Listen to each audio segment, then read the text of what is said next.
Hey guys, welcome back to Sad Dad. My name's Dave Abkary and I am a comedian out of Fresno, California, and this is a podcast where I sit down with my fellow funny friends, my fellow comedians, and we talk about dads. Hi, how are you? How's your week been? Had a pretty fun week this week. Did a lot of fun shows. There were, I was down in Los Angeles late last week. I did a show at the Sycamore Tavern on Friday. That was really fun. Got to see a lot of like my friends. I know a lot of people down there, people I hadn't seen in a while. So it was cool. And then came back up, did a bunch of shows, kind of like lighter turnouts this week. It's a tough week, like right before Easter and spring break and it's just so yeah, like our weekend shows were a little light on turnout, but man, our Sunday show was so fun. Grog's is a show, can kind of be like hit or miss for me personally. I always plan on like going in and just getting my dick kicked in, because little comedy terminology for you. I host a lot. I really like hosting. I'm a very good host, on stage. And I kind of pride myself on that. Say what you want about my comedy. I'm a fucking great host. And, but you do as a host, good hosts anyway, will take that bullet. They'll take that first bullet and do what's called a cold open, which is, just audience warm up. And Grog's, every week I'm like, okay, had a bunch of great sets this week. I'm going to go to Grog's and I'm going to just be completely demolished emotionally and spiritually on this cold open, and it's good. I like that. I like counting on at least one bomb a week, and often it's more, but Grog's is like a for sure deal, man. And it just keeps you sharp, keeps you humble. And not this week though. This week Grog's was interesting because my headliner for the show dropped out, not totally last second, but I was kind of scrambling a little bit to find somebody, and there was this dude that just happened to be in town.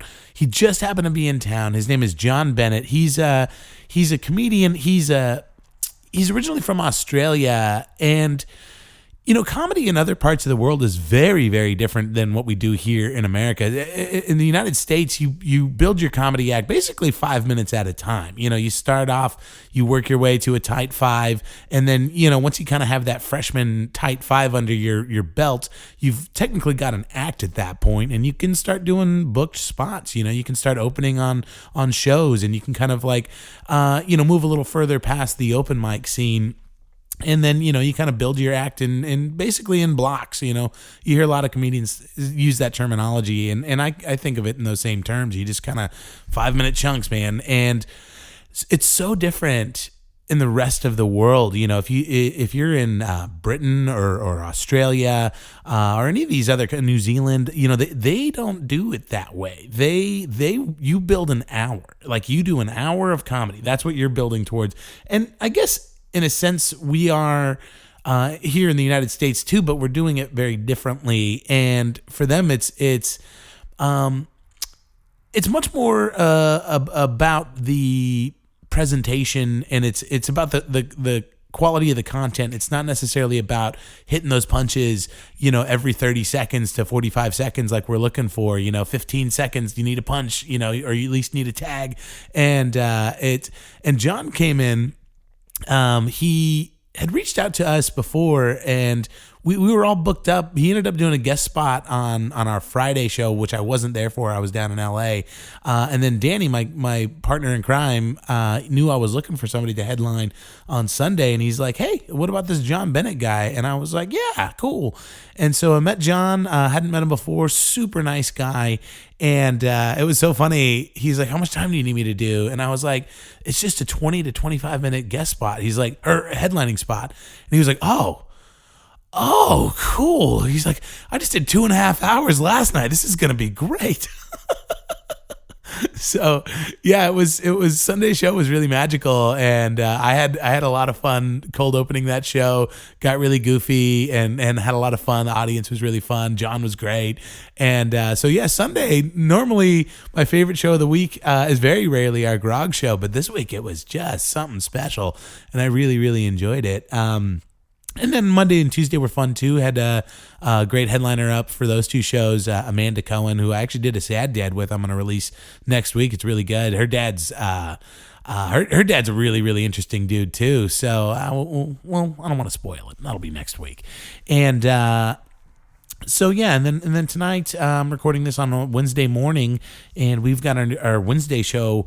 It's brand new. It's only our third week doing it, but man, it's been so fun. You guys, I know I have a lot of listeners in the Fresno Clovis area, and this Wednesday show is at Full Circle Olympic. It's the old Oddies Olympic, and it's in the middle of the Tower District. I know a lot of you guys live in the Tower District. Just come out. It starts at like 7:30. It's so fun. Obviously, you're going to be hearing this on Thursday, so you can't come out tonight, but in the future, it's a blast. There's something magical about that show, and it's neat to see things like really clicking in the Fresno scene right now. I mean, there's a lot of a lot of new comics that are coming out, and they're great, and it's just neat to like see them like interacting with each other, because for a lot of time, Danny and I have for the last couple of years have really been kind of like rebuilding the scene, because this scene ebbs and flows so much because we're right between LA and San Francisco. So a lot of times, comics will come up, they'll start in Fresno and they'll get good, and then the minute they're good, they're off to a bigger and better scene, which I get. So, I've really been wanting to give a lot of TLC to the scene, and it's really neat to like see that happening right now, and it makes me just wells me up inside. I'm so excited about what's going on, and so yeah, Wednesdays, guys, Full Circle Olympic. I promise I won't plug my shows that much. I guess I have to. That's what I'm here for. I don't know. Something I haven't done in a while. Because I'll tell you why I haven't done this in a while. Because I got my laptop stolen in January. My new laptop I have not installed iTunes on because I kind of fucking hate iTunes. I don't hate. It's not based on principle. It's more based on functionality. If you've got an iPhone and you got a MacBook and and an Apple Watch and Apple TV or whatever the fuck else, it all works great with each other. It's when I have a PC, like a laptop. It's an Acer, and I got an Android phone, and like all of that stuff is just kind of like lost on me. All of that functionality. So like having iTunes on my computer is just it goes so slow, and it's not very useful. So I guess I kind of have that whole synergy thing with more with Amazon, I guess, because I got like Amazon Prime and like Amazon Music and Amazon Video. I've got an Amazon Echo. They actually just built an Amazon distribution center like less than a mile from my house, so I guess I kind of have like Amazon Neighbor. That was dumb. I'm sorry. And so all of that is to say, I finally downloaded iTunes on my laptop, and I finally looked at the reviews, and I actually had some new reviews to read for you guys. They're not new. You can tell they're a few months old, so you can kind of see where I've been ignoring this. But I got some really kind words from some folks. This one is this is a 5-star review from someone that goes by a not so secret admirer. Ooh, well, this person says, a great listen for my Thursday commute. Dave is super funny, talented, and is always entertaining to watch live or listen to. Also, shout out to all the Easton Hood rats eating hot Cheetos for breakfast. Well, there it is. I saw this. I was trying to figure out who this would be, and I don't know. I mean, I have ideas. I don't know. Either way, thank you. I'm glad I can make your commute better. That was really nice. That was 3 months ago. That person wrote this. They probably fucking hate me now. Let's see. Here's a review titled Red Dead from someone that goes by Coastal Siren. It's fun. Dave is a really chill dude and asks really insightful questions of his guests without being boring or obnoxious. It is pretty neat to hear what goes on behind the scenes of a local comedy scene and the life stories of the people that choose to entertain us at their own risks. I don't listen to many podcasts, but I do enjoy this one. It's like a mix of listening to a talk show and eavesdropping on an interesting conversation in a coffee shop while pretending to be on your phone. Aw, I really like that. That was one of the things after last week's episode. I was talking to Kelsey Lane, and by the way, you guys loved Kelsey Lane. That is like she's now the record holder for most same day downloads. So thanks for listening to me get really drunk. I don't know. Either way, it was great. I really adored last week's episode. But that was one of the things Kelsey said to me after she listened to it. She's like, maybe like you should have edited out all that stuff where like, Ashley was sitting on the couch and we were talking to Ashley and you hear the chair scooting and the dog's nails scratching against the laminate floor. And that's my favorite part of this is like, I want you guys to understand that this is literally me sitting at my kitchen table and my living room's there and you hear my fucking refrigerator and my coffee maker and the fucking dump truck and anything and everything that goes on. I live real close to a busy road. So, you hear the big trucks going by and the birds chirping outside. And that's sort of, I really like that. I really like some of the realness of that, and so it seems like that reading that last iTunes comment, it seems like that's something that particular listener appreciated too. So I'm glad you get me, you guys. I'm glad you get me. Well, that was a really long intro. Guys, I have an amazing episode for you today. This gentleman, his name is Javon Whitlock, very funny comedian out of Sacramento, was up doing shows with us. Javon had been up a few months back, and like I said, we mentioned it in the show. I didn't get to like interact with him much while he was here because he was crashing with another comedian, and he was up with his buddy Michael Calvin Jr. and so they were kind of talking to each other. So I had like friendly interactions with Javon, and I liked him. And then he came up for a few days, and we hung out pretty much nonstop for like 48 hours. And man, he is like, I liked him, but now I fucking love this dude. He's so fun to hang out with. He's so funny, so insightful about everything. And I just really, really like cherished that hangout that we had. It's so much fun. And we recorded this episode. His dad might be one of the most whimsical fathers we've ever had featured on this show. I came out of this with his dad, just loving his dad, and he's so cool, so fun. We'll get into it right now. So, guys, without further ado, Javon Whitlock.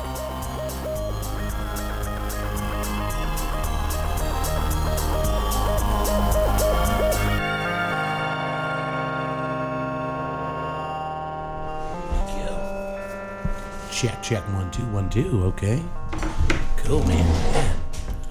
Grab a seat right there. This fucking thing's on silent first. I know, I'm the worst at that. Boom, definitely on sound. I'll be in the middle of a podcast and I'll still have it like hooked up to my smart speaker, and then I'll get a text message and it's like, yep, I'm the host of this thing. Like, what's going on? Why don't I know better? Yeah, this is a damn good microphone. Yeah, like a R&B DJ. Yeah, it's one of those things where it's like if you do it well on the front end of the recording, you don't have to do much on the back end. You know. Thank you for tuning in. You I know you came out with Michael. We were trying to figure out like how long ago that was, but dude, do you have you done Fresno much? Nah, man, that was my first time. Mm-hmm. When I came out here with shout out to Michael Calvin Jr. Yeah, came out here with him and Danny Minch. Mm-hmm. Yeah, that was my first time coming out here. Yeah. I was very excited to see the amount of graffiti in you guys' city. So I was like, oh yeah, this is cool. I like this. It makes me comfortable. Yeah.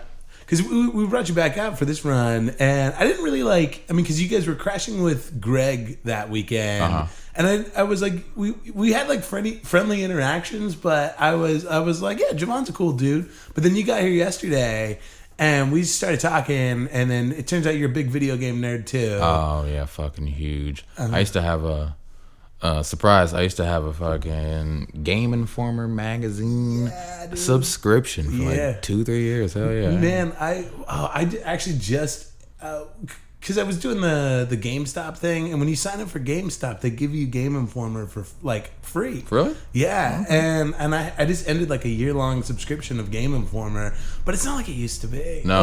No, because the internet ruined it. You know, like now I can just Google whatever the fuck I want. Absolutely, like there's no exclusive anything. You know, and it's all ads. Watch the clips and yeah. Back then they used to actually give exclusives, but now you can just Google it. Right? Yeah, there's nothing in there. It's just all advertisements. But yeah, and you're out of the Sacramento, yeah. Born and raised. Yeah.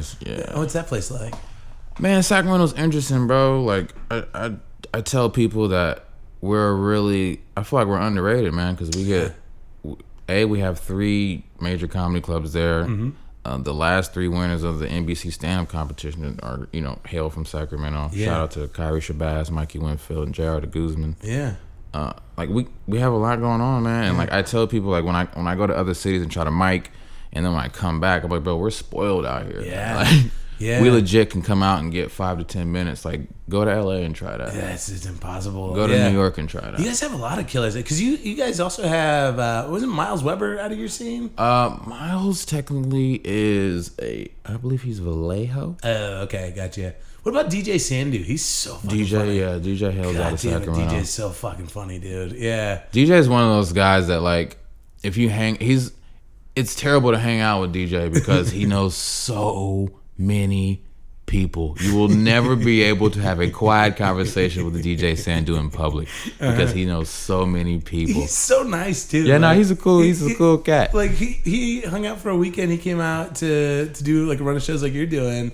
And he'll still like just hit me up like, hey man, how you doing? Like I'm like, wow, he's just a cool guy. That was like a year ago, and he's still like, he's got a pet pig, which is interesting. Does he really? Yeah, he's got a pet pig. I did not know that. Yeah, hell yeah. Oh man, yeah, and Sacramento does seem like one of those like overlooked scenes. At least San Diego's kind of the same way too. Like, there's a lot of good comics and a lot of good comedy happening in San Diego, but it's like overshadowed by LA, and it seems like you guys have a lot of that going on. Yeah, most people will speak more on Frisco because that's where a lot of the like you'll actually get celebrities they'll pop in and do open mics in Frisco. You know, I've seen Hannibal Buress at an open mic before. I've seen Ali Wong at an open mic before. Like they'll just pop in. Yeah, it's not as prevalent as you'll see it in LA, but it'll happen. Yeah, I mean?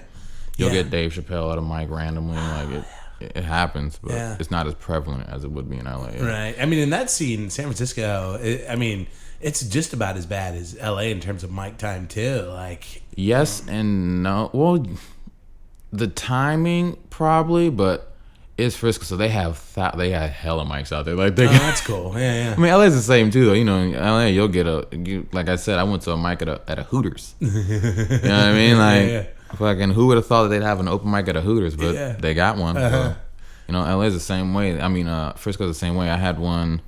I went to, I believe it used to be called The Brainwash. I believe it got shut down. You ever been to it? I never did it, but it was the one that was a laundromat. It was a laundromat, like a coffee cafe and restaurant. Like you could get pancakes and like frappuccinos and wash your clothes and like tell jokes. It was the craziest. Beautiful. I was like, it smells like Downy and maple syrup in here. It's a weird combination. Fucking enchanted area we're in. And so you grew up in Sacramento. Yeah. Yeah. What's that experience like? What's growing up in Sacramento like? Sacramento's interesting, man. It's quaint. Like I don't know. Sacramento is a big city with a small town energy. Like it's slow. Yeah. You know what I mean? Like the nightlife, everything, they kick you the fuck out at 1 a.m. Whoa. Oh, they turn the lights on at like 12:50. Get the fuck out of here. Okay. Yeah, they don't play that shit. Huh. I mean, yeah, you can go to the liquor store and get alcohol at 2 a.m., but you're not finna be hanging out in here. Yeah. I mean, did it kind of like lend itself to like that, I don't know, sort of like Norman Rockwell style of like growing up where, like everybody's kind of like going home when the streetlights come on type of thing? Or? Damn near. from what I hear, a lot of people say it's a great place to like raise a family. Yeah. And like people who come from fast cities, people who come from like an LA or a Frisco or Atlanta or New York or anything like that, they say it is slow and boring as shit. What do you think that is? Why do you think? Because it's just I don't know. People just like going home out there. we like our fucking houses out there. I don't know, man. Like people don't just. What kind of people like live in Sacramento? I mean, are they just like business? Oh no, types, it's all kinds, man. Well, Sacramento itself is huge.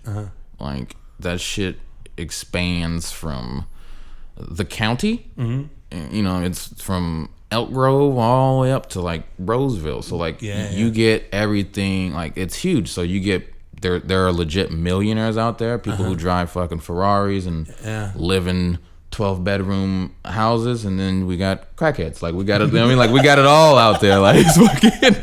Like it's a wide range of. You know. I love it. I'm gonna turn you down. Your mic's a little hot. Sorry, man. Like, but but you know, there's money out there quietly. You know what I mean? Like you'll just hit a corner and then you'll just see a gated community out of nowhere. Like, where the fuck that come from? And do you like? I mean, because it's kind of like it seems like a low key lifestyle. Does that? I mean, do you kind of like see that in the people? Like, I mean, are people there just kind of like low key and pretty chill? Yes, but it's starting to change now because of, you know, all the new things that we got going on out there. We got the arena out there now. So yeah, right. The nightlife has changed a little more.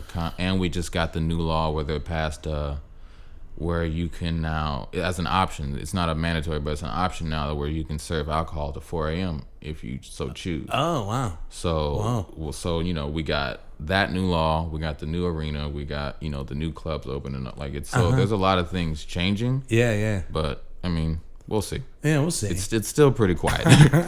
What kind of kid are you growing up? Are you like a real like precocious kid or what? You know? Well, I don't know. I spent a lot of time. Like it wasn't hard for me to make friends or anything. Like when I was out at school and everything like that, like I had tons of friends. But when I was at home, I'd mostly stay to myself. Really? Like, you know, play video games. Fucking my whole like thing of being funny really started with entertaining my fucking self. Oh, funny. Yeah. Like, it didn't have anything to do with anybody else. Like, it was just me, just, you know, talking to myself, fucking talking about shit on TV. Like, I would just make myself laugh. Do you have a big family? I mean, you have a lot of brothers and sisters? I have a brother. I have a brother. He's in Texas. He's actually in jail. Oh, so, bummer. Yeah, sucks dick. Yeah, that's but so I got one brother, and that's it. So yeah, it's not a big family life. A bunch. I mean, you know, I would have family who would stay with me every now and then. You know, some cousins would live with you for like the summer type deal. But it's you just kind of daydreaming in your room, huh? Just video games and books, baby. Like fucking. That's amazing. Let's make shit up. Yeah. Man. And we actually had a really we had a fun talk last night. You were telling me kind of circling back around to I don't even think we've like gotten into comedy yet, but yeah, you have like so many clubs. Well, maybe not so many, but you have like what is it, 3 or 4 comedy clubs? 3, yeah. We got Tommy T's, Punchline, and Laughs Unlimited. Yeah. So we get a lot of access to, you know, celebrity headliners that come through, you know. Yeah, I mean, I've never heard anything bad about any of those clubs. Everybody's like they're great. And what was your path into comedy? Like, what was the moment where you were like, I'm gonna do this thing? Well, I thought about doing comedy probably a year before I actually got on stage. Like, it was to the point to where I had like close friends who, like, you know, people who were like around me closely, like when I finally actually did it, they were like, well, fucking finally, like, you've been talking about it, like, goddamn, like, what took you so long? Like, but when I did it, I didn't tell anybody, man. Like, I had a girlfriend at the time and we lived together, and I didn't even tell her. I just got up. I think I lied to her and said I was gonna go do something else. So funny. Like, I just got up and just went to a random open mic in fucking Roseville, California, where I knew nobody would see me, and I went up there. I don't even. It was okay. Like, you know, like some people have stories like, oh, I did amazing. Nah, it was just. I didn't like bomb completely terribly, but it wasn't good. I just remember being cottonmouth, stammering over my words and being like, yeah, that sucked. But yeah, I didn't tell anybody. Was it one of those things where you were like going out to the mics and just kind of seeing, you know, what the, you just walked right in, huh? I have a personality, where I kind of just, I'll look like if I don't dive into it, I'm gonna continue to talk myself out of it. Yeah. So I didn't scout work or none of that shit. I just like looked up open mic. Yeah. Sacramento.com or whatever. I found a mic and I just went to it. That was that. Oh man, dude, this takes some fucking balls, man. Go you. Yeah, I just was like, yeah. I mean, I didn't tell nobody. Like, I didn't want anybody to see me like die a slow death. Yeah, for sure. Yeah, that's what I always tell people if they're thinking about doing comedy is like, well, go watch the open mic. Like, because there's going to be like one guy on stage where you're like, I'm funnier than that guy. Yeah. Like, if that guy can do it. This one guy's gonna give you some confidence. Yeah. Nah, I went to like, it was a mixed mic. So it was like people like doing fucking guitar and shit. There was only one other comedian there. First comedian I ever met. Shout out to my boy, Danny Luna. Danny Luna was out there. Yeah. And I think he told me about... when I talked to Danny, he told me about a mic at Maryland's on K, which is now fucking Coin Op. So I went there, then I met some other comedians, and then they tapped me into the actual open mic scene. And then, That's great. Yeah, it seems like, I mean, because there's so many strong comics that come out of Sacramento, and then they'll come and do our rooms too. Like, we're friends with a lot of Sacramento comedians. It's one of those things where you just like see. I mean, do you feel like you guys kind of like push each other? When you see some like your buddy just fucking murder, you're like, God damn it! Like, yeah, you know what I mean. Like it's a cool, it's a cool net scene. Like nobody really, well, I mean, there's clicks in every little thing, but nobody really hates on the next person's success like that. You know what I mean? Like when a motherfucker does well, I can't speak for everybody, but for me, I'll say when I see somebody do well, that's inspiring to me because even from the very beginning, when I knew I sucked complete ass, I would still tell myself like, I'm not going to be the worst person on this show. Yeah. I don't give a fuck who's on it. Yeah. Like, as long as I'm not I will not be the worst person. I ain't got to be the best, and I most likely won't be. But goddamn it, I will not be the worst. We didn't give you a lot to work with last night, and you still had a great set. It was fun, man. It was fun. Yeah, everybody was all burnt out after Big Hat Days, and that's such a ridiculous sentence for me to say. Big Hat Days. You see, I immediately when you told me, I was like, "What the fuck?" What is Big Hat Days? For the listening audience, Big Hat Days is a festival that happens in Clovis, California, once a year, where they have this big street fair, and everybody comes out wearing their biggest hat. That's it. Yeah, I should have came out here yesterday. I should have come here a day earlier. I mean, it was because we did our Sunday show yesterday, and then Big Hat Days was still going on. We did it. It's at our other venue, Grog's, and it really wasn't much better. I mean, there was one guy that does our open mic who always brings out 12 friends, and I was like, thank God for fucking Mike Wooten, man. Like there would be nobody in this room. Shout out to this popular ass dude. He went up there, and I think what I respected the most was like you just didn't care. You were like, man, I'm gonna go up there and I'm gonna do my time. I'm just gonna do.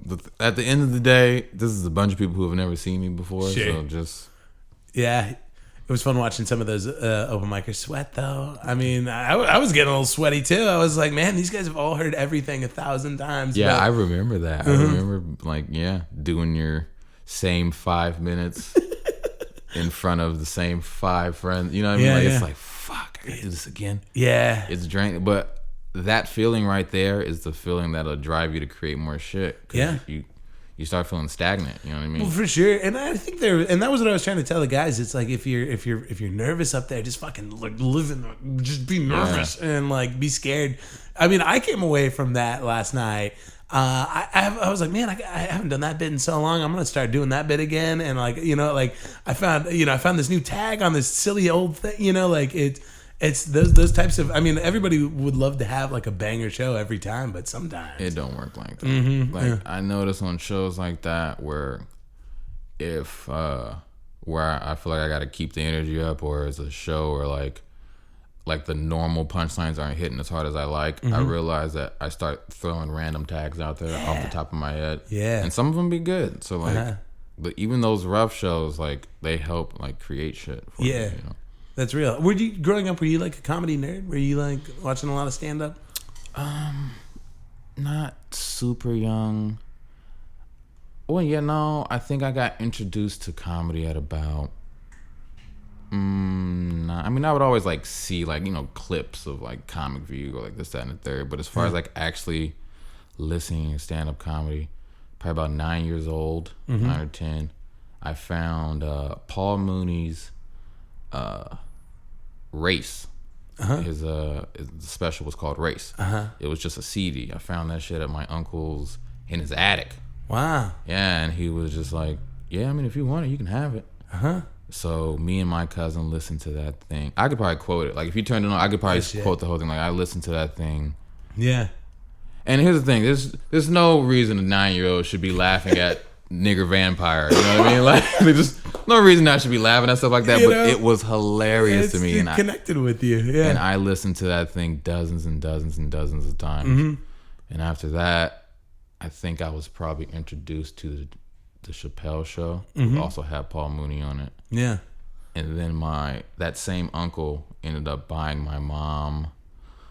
She bought her the Richard Pryor like Lifetime discography thing. Shit. It was like some super collectible. It had like 20 discs. It was like 12. Whoa. It was like 12 DVDs, 10 albums. Holy shit! Like, it was a fat. It was like his entire discography. Like, I don't know how much it was, but he bought it for her for Christmas. She didn't use it, and I listened to all of that. Yeah. Every single disc, and after that, I was pretty much hooked. Yeah. Oh, it's great. And so now you've like injected that into like the daydream. So like you're sitting in your room, and now you've got this whole comedy thing rolling around, and that's great. Yeah, I got hooked on those. On Paul Mooney and Richard Pryor were the two, and Dave Chappelle were probably the three staples that really got me interested. Yeah. No, that's great, man. Well, you're Javon Whitlock. Here I am. And this is a podcast called Sad Dad, and we talk about dads. Yeah. And you have a dad. Yes, I do. And I always like to start from the beginning. Like, where'd your dad grow up? My dad, born in Mississippi, raised half like Mississippi and New Jersey. Yeah, he bounces back and forth on which one he claims. It depends on who he's talking to. But I'll say New Jersey. Yeah. Do you have any sense of what he was like as a kid? Was he?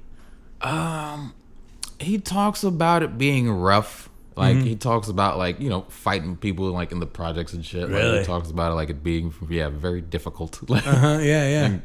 Not as cookie cutter as my life was. You know what I mean? Like, yeah. What? And I mean, I know you mentioned last night he's a musician. Does he start music at a young age or? Yeah, typical musicians started in the church. Started singing, choirs and this, that, and the third, and he ended up joining the Air Force, and that's how he ended up in Sacramento. He joined the Air Force because he was in I believe he said like the Air Force choir or something like that. They have some kind of choir or band thing. Sure. So he was in that, and he got stationed out here. That's how he ended up like meeting my mom, and then he just never left. Yeah. Does he?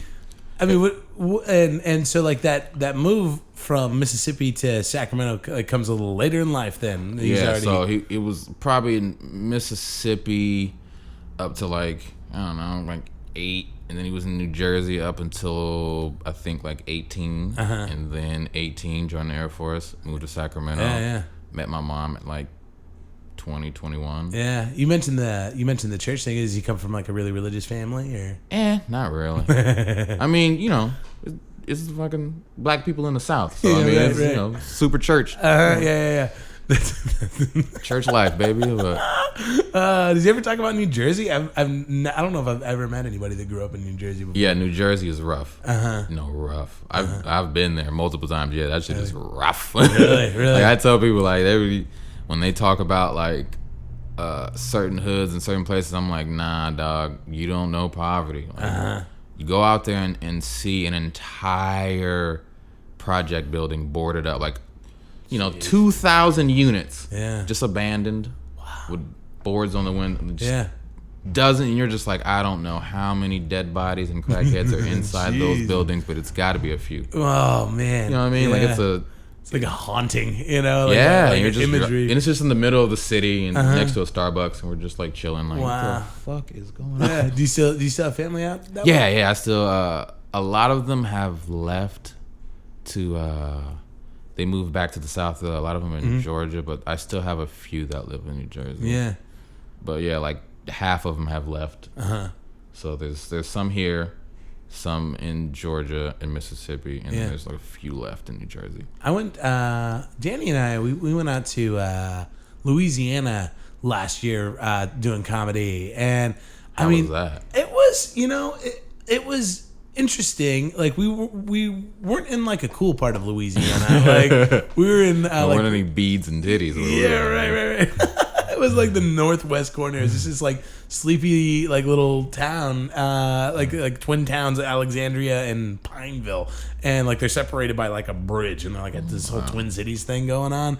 But I mean, it was okay. Like I don't know, I was really stoked on getting fucking crawdads. Like I really wanted to like get crawdads, and like Danny's like, all right, and then they like pull the lid off of the crawdads. I'm like, oh, these are crawdads. Were they still moving and shit? Yeah, like they weren't, but they were looking right at like, me. hey, buddy. I don't know. Yeah, I mean, It's hard to eat something that has a face. yeah, right. It's hard to eat something that can produce tears. But I mean, at the same time, I mean, I had an okay experience, but like there were no people of color there. Like Yeah, I can believe it. Yeah, I mean, in that I don't know, but I mean, you've been down to the South? What's Not in a long time. yeah, I haven't been. Shit, it's been like 15 years at this point. really? Maybe. Yeah. Yeah, not in a long time. But I'm supposed to be going back for a family reunion here pretty soon. So we'll see. We'll see. Where's your grandma living? Is she still out there? Or is she? My grandmother is in New Jersey. Oh, right. Grandfather is in Mississippi. And my aunt's trying to get all of them to move to Georgia. So, Oh, really? we'll Georgia. see. Why Georgia? It's cheap. Yeah. Like people really go out there and get fucking like, out in California, 4-bedroom house, depending, like in Sacramento, that shit'll be Yeah.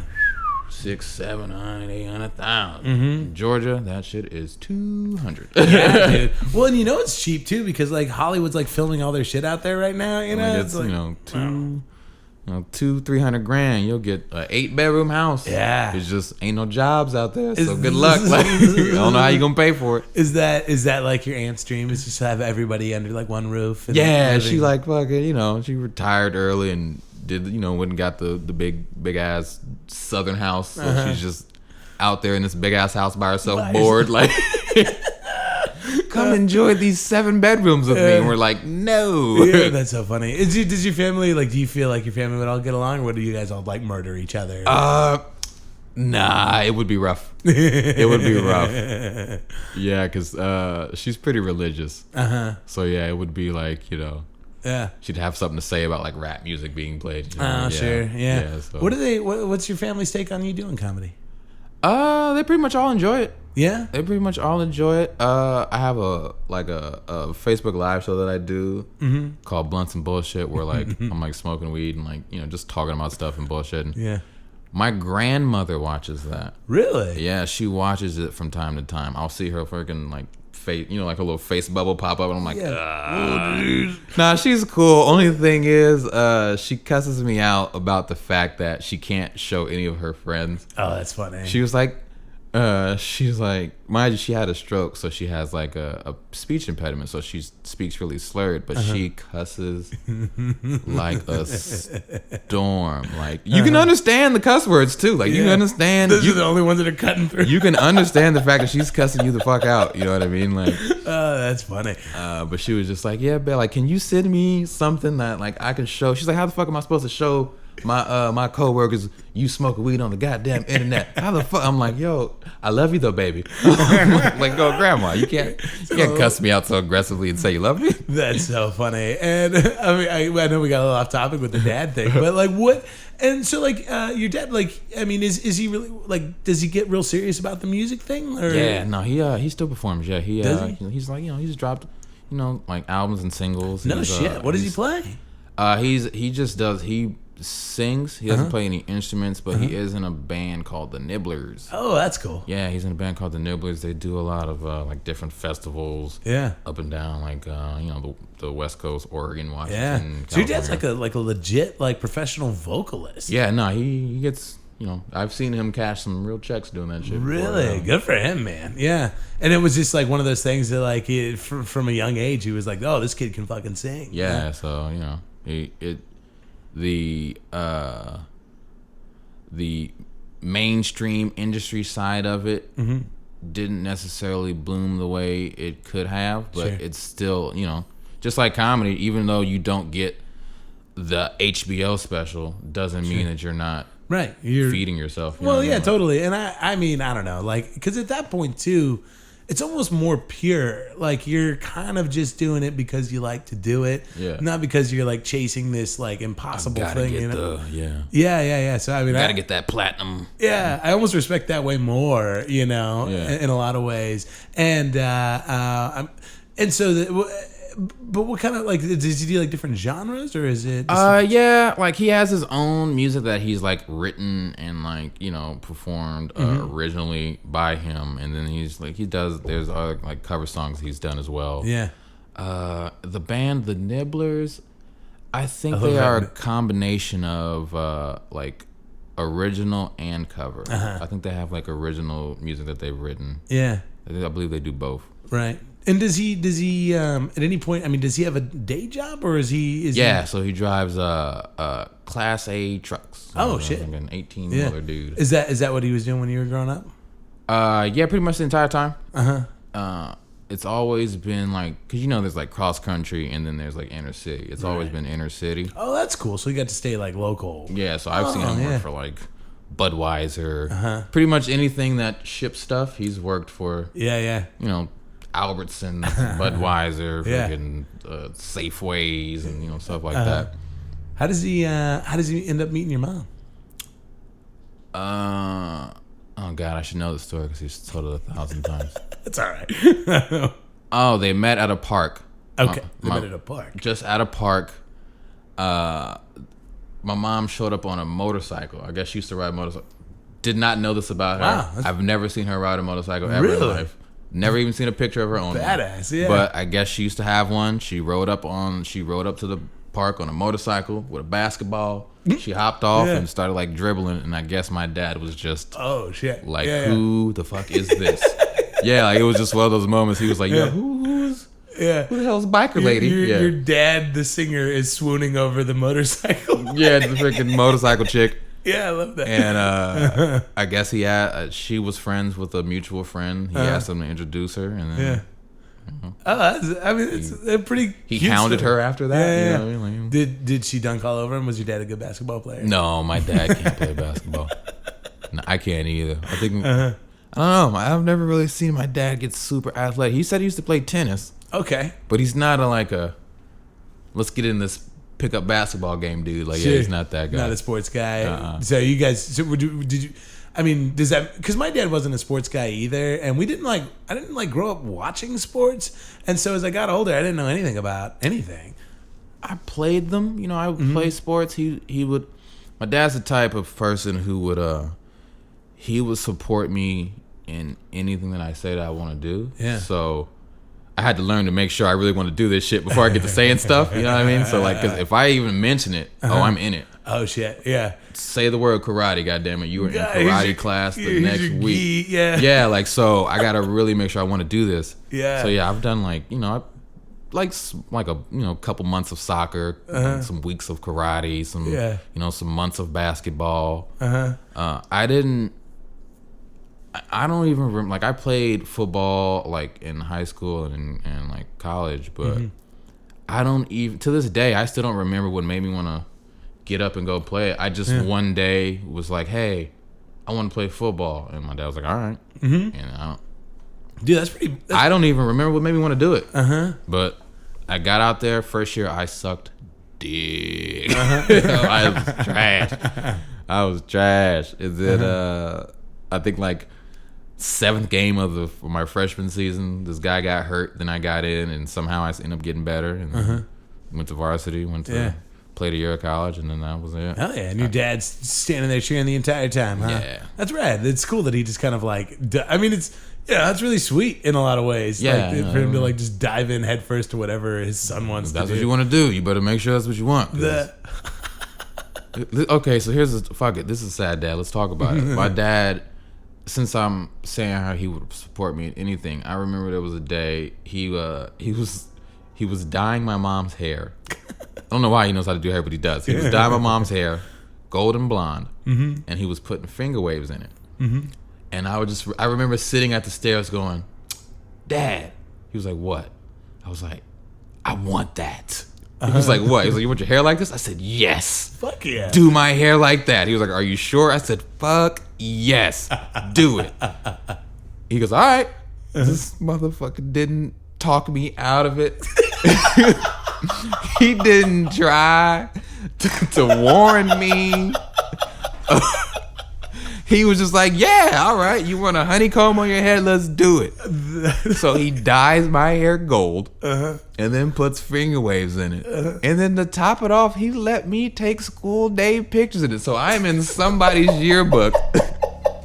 That is so I'm in somebody's funny. yearbook with gold finger waves and a smile. God. And a sweater vest on. Like That's so funny, dude. That's really like, it's a weird, like it's really sweet, but at the same time too, I could see being you now looking back on that like, Dad, what the fuck? Like, why did you let me And I was like, I don't know. 8. Oh wow. You know what I mean? I'm like 7 or 8 years old walking around with gold finger waves in my head. Like, that is really, really funny. I have a pic. I'll show you like after we get off. That shit is. That's If I can pull it up now. Yeah, That shit is ridiculous, That man. is so fucking funny. Your mom's just standing by. But did your mom have any input on the situation? Apparently not, because we went through with it. Like she didn't shut it down. You know Oh what my I mean? god! Like, And you and your mom were like twins. Like you were like my hair was a little darker than hers. Hers was like super bright blonde, and mine was like dark. Like that is here you go. So funny. Holy shit! Dude. That's. I mean, he did a good job. You can't see the waves on top of my head, but. And to top it off, he dyed my eyebrows. Did he? Holy shit, Look, he did. Yeah. my eyebrows match my fucking head. Like, yeah, dude. Dude, your dad sounds like a fucking rad ass dude, though. I mean, he didn't talk me out of it. And I'm still upset at him to this day about it. Like, that's fucking funny. you should have been a dad right there, man. Why didn't you put your foot down or something? You can't just support me and everything. That's amazing. So what's your dad doing these days? He still does both. He still drives trucks. I don't know what company he's at now. Some fucking off-brand company. But, still drives, still sings. Yeah. Still, he's with the Nibblers, so they perform every now and then. He still does his, private gigs every now and then. Yeah. He just sung at Sac State not too long ago. Is your mom like kind of like his biggest fan, or is she just kind of like? My mom doesn't give a fuck about. Because your mom sounds like a pretty cool lady too. Yeah, my mom don't care about none of that. She doesn't care about the fact that ladies swoon over him. She don't give a shit. She's just like so confident, and that's. I mean, good for her. Did you get man. paid? Like that's pretty much where she's at with like. Did they sign you a check? All right, well, good. Like, That's funny.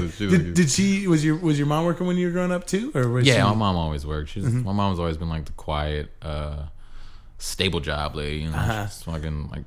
She's always been a cubicle chick. You know what I mean? So she works for like the state. She's about to retire in a couple of years. So she's been cubicle life in it. She just seems like a really good anchor for your dad. Like your dad just seems like he would just float off into this space. Yeah. And thankfully he's got your mom there. Like state job, fucking health insurance, good job. Man. Oh, that's funny, man. Do you feel like you like? I mean, were you able to like pick up on both sides of that? Your dad's sort of like this like magical, whimsical dude that like sings and does all this crazy stuff, and then you have your mom that's sort of like grounded and real. Like, do you find yourself like between those two spaces? I find myself bouncing between the two, but honestly, my mom is the funny one. Is she? My mom's the comedian. Like my dad has the outgoing personality, but when it comes to like one-liners and like callbacks and like my mom actually does legit like comedy thing. She doesn't know she's doing them, but she Shit. legit like does. She does like callbacks and shit. And I'm Yeah. looking at her like, yo, you're actually really funny. Like you're doing puns and like wordplay and like she's actually she's funny as shit. Oh, that's rad, dude. Yeah. Have you like ever done comedy in front of your folks before? Yeah. How'd that go? Cool. They've come to shows. My dad comes to most of the shows because again, like I said, he has the outgoing personality. Yeah, he's like so he wants to meet the fucking the headliner and take a picture and like, oh, I'm a big fan. Like, he wants to meet the Cedric the Entertainers. Sure, and, you know, so he be there. Anytime I open for anyone like that, he is there. Like, he is there. But my mom's come to shows. Yeah. You know, How is it for you when your dad's at the show? Like, do you ever get like they embarrass you? Like, oh, it's my dad. I'm sorry. No. Nah. Yeah. It doesn't. I honestly don't even have too many jokes about him. I have like one or two. But yeah, I don't. It doesn't bother me that they're there. That's cool, man. Yeah. Only thing that bothers me is if I have a good friend who sits in the very front. Because then it's like when I look you in the eye, like it's weird to look you in the eye. Like, motherfucker, I know you. Like, quit looking at me. Like, yeah. Go over here. You look at the ground. yeah. Quit staring at me. Look at my knees or something. That's funny, dude. Well, other than that, like, nothing really. They don't like have my parents saying like that doesn't bother me. Yeah, that's rad, man. Well, this is the part of the show where I ask for like a dadictote. You actually shared a really funny story earlier, but I don't know if you got any more in the chamber. I don't know if it'll top that one. But let's see. I got one. I don't know. Like my dad was. Again, like he would have the outgoing personality. So like when I played football in high school, he would do this slick shit where like we would have like there would be Saturday practice after the Friday game, right? So after Saturday practice, we get done. It's like noon, 1 o'clock, something like that. My dad would always invite us, invite the team over for breakfast, and we can play. What was the game at the time? Halo 3. We can play Halo on the big screen. Yeah. And he'll feed us and everything's good. Yeah, that's so and rad. Then out the blue, he'll walk up and be like, all right, so who's ready to cut some grass? Like, he fucking... Yo, he would set us... It got to the point where we knew it was going to happen. Sure. But yeah, he'd invite us over, feed us. I'm mad I'm saying invite us over like I don't fucking live there. Like he'd invite the team over, feed everybody, you know what I mean?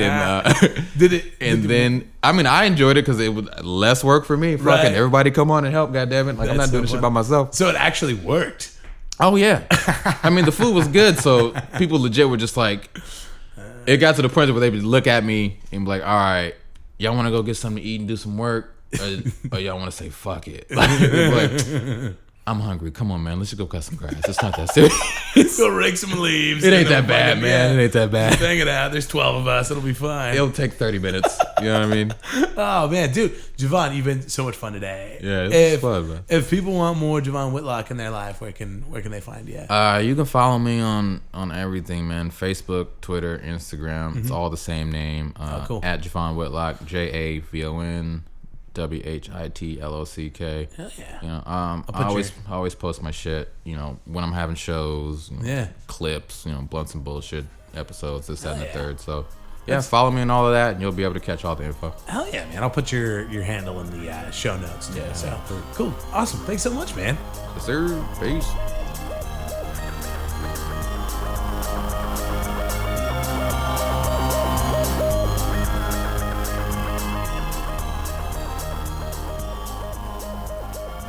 And we're back. Javon Whitlock, everybody. He's great. Follow him on social media. His dad's so fun. That fucking finger wave story might be one of my new favorite dadictotes. I don't know. I think it might be in the top 3 right now for me. I was listening back to it this morning and I laughed so hard. I was sorry for this episode so short. Part of it was because we recorded this right before I mentioned it. I think last week I had to do an old folks home. I had to do comedy at an old folks home, and we recorded this right before that. And I was really like, even though I'm interviewing Javon, for Sad Dad, I was really in my head about that I was so nervous. And And so I actually, it's funny, in my head when I was thinking about this interview with Javon, I was like, man, I really fucked that interview up. I really did not bring my A game to that interview with Javon. And I listened back to it today. I was like, no, it's good. It was fun. It was fine. I think I was just kind of like projecting my nervousness and my insecurities about what was going on in my head onto the conversation I had with Javon. And this was a great episode. I mean, it was a little short, but I really, really liked it. And I hope you guys like it too. And it's so funny, Javon, he was with me, and I was like, hey man, I got to go do this old folks home thing. I mean, I'm like, you can come with me, or you can just stay here at my house. I'll be back before the show tonight. And he was like, yeah, I'll probably just chill here. And I was like, all right, cool. And then right before I left, he's like, nah, fuck it. And he jumped in the truck with me and got to watch me bum my dick off in front of a bunch of old people. But it was so funny because at least I had somebody in the room I could play to. Like Javon was way in the back. And sometimes as comedians, it's funny to watch each other just try to do the damn thing, like just trying. And so, because it's an empathetic response. Like, because that could have been any one of us up there just dying 1,000 deaths in front of a bunch of old people who were about to die a singular death. And so, yeah, I was actually ended up being really grateful that Javon kind of went with me on that and offered some emotional support to a fellow comedian in need. So thank you so much, Javon. And that's been it for this week, you guys. I had a ton of fun on this episode, and we'll be back at it next week with the very talented Amanda Cohen. Rate and review on iTunes. I know we kind of touched on that at the beginning of the show. If you got any dad anecdotes of your own you want to share with me, saddadpodcast@gmail.com.